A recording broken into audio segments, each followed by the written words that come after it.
Mesmo a G5 sendo meio que a continuação da G4, é fato que as duas séries são bem diferentes, e algumas dessas coisas você nem deve ter notado, como a existência de uma cidade de alicórnios, ou até da nova magia que os pôneis terrestres carregam. Se quiser saber mais, então vem comigo. Fala, gente bonita, eu sou a Mia, e vamos começar com as Cutie Marks totalmente diferentes. Desde o primeiro trailer do filme de 2021, eu notei logo de cara que as novas Cutie Marks ficaram praticamente minúsculas comparadas com as Cutie Marks da G4. Pô, de longe você conseguia ver a marca especial dos pôneis porque elas cobriam boa parte da coxa deles, sabe? Mas agora elas são bem miudinhas e simples. Outra coisa que também mudou nelas é que agora as marcas ficam de um lado só dos flancos e não dos dois lados como era na G4. Não sei se isso foi uma escolha estética para diferenciar essas duas gerações ou se foi só para facilitar na produção dos brinquedos. Talvez seja pela nostalgia, mas eu não curti muito nessa mudança. E você, gostou? Anarquia no mundo pônei. Mas alguém percebeu que não existe mais uma governanta suprema na nova geração? Tipo, não temos mais uma princesa ou rainha que protege ou educa esses pôneis, que nem a Celestia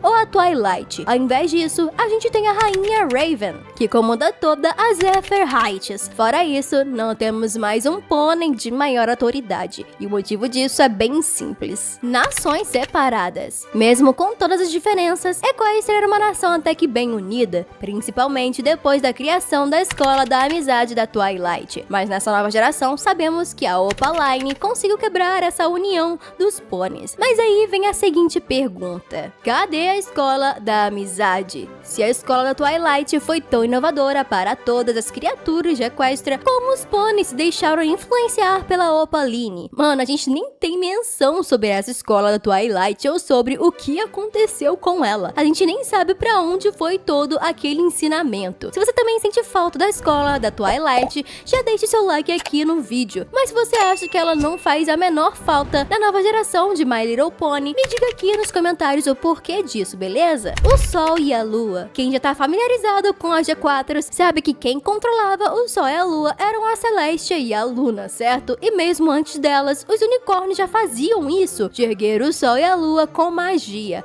Mas parece que não temos mais esse tipo de coisa na G5, já que o dia e a noite parece acontecer normalmente. Será que a Twilight, naquela época de governanta, continuou usando aquele amuleto que a Celestia deu pra ela depois de consertar? Ou talvez ela criou um outro totalmente do zero para controlar o dia, a noite e as estações do ano automaticamente, passando para a nova geração. Nova geração, nova tecnologia. Eu não sei vocês, mas ver os pôneis usando smartphones e pau de selfie é muito estranho pra mim. Coisa que não se via na antiga geração, com os pôneis enviando cartas uns aos outros ou até mesmo mensagens mágicas por livros. Isso dava a G4 um ar mais medieval, como se eles realmente fossem do passado. Agora os pôneis têm pistas de dança, redes sociais e até fazem lives, mas essa tecnologia para os pôneis não é de agora, já que na G2 já tinha um pouco disso, como os telefones com fio e sem fio. Novos elementos da harmonia. Se engana quem achou que a G5 iria descartar ou esquecer dos famosos elementos da harmonia, esses que estão na série desde o primeiríssimo episódio da G4. Só que ao invés dos elementos que já conhecemos, como a honestidade, bondade, alegria, generosidade, lealdade e mágica, agora temos Pip como a confiança, Zip a bravura, Easy a criatividade, Rich como a gentileza, Misty a empatia e Sunny como a esperança. Mas me fala aí, qual seria o seu elemento da harmonia? Comenta aqui embaixo pra eu saber. Acho que o meu seria o do entretenimento ou da criatividade.